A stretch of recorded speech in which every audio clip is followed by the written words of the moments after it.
आउछ इठान के आमे कहसु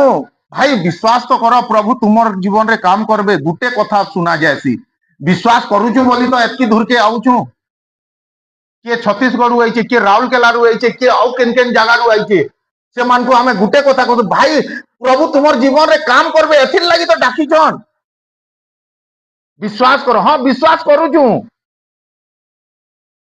बाइबल रे काना लिखा छे प्रथम पीतर 1:7 रे तुमर विश्वास के काना करा जिबा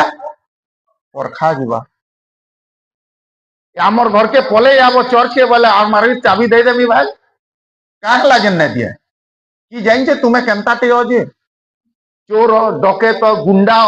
काना अजन मुई केनता जानमी जेन दिने तुमको परखिमी बढ़िया हो बोली जानमी मुई प्रार्थना करी जाऊँ आमर घर पाइलू बोलनी हालेलुया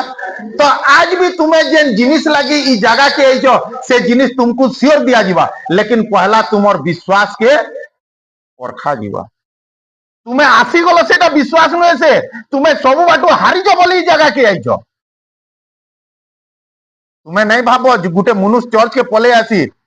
जन्म हेसी के चर्च के नहीं आस तुम रोग लगे 25टा डॉक्टर देखो तुम समस्या लगे 25टा लोक के कहीच लास्ट के केनता कर्मी रविवार जासी तापर जा तुम्हें आइच चर्च के आवारटा विश्वास कहा नहीं जाए चर्च के से माने विश्वासी कहा जासन जेन माने आसी कर गेट खुलसन रंधा बड़ा करसन चर्च रो काम करसन से माने हालेलुया हालेलुया विश्वास करूचे बोली तो मुई आइछ भूल विषय एटा तुमर समस्या अच्छे बोली आइछ परिस्थिति अच्छे बोली तो आइछ हारी गलो केभे नहीं हला तापरे जा आइछ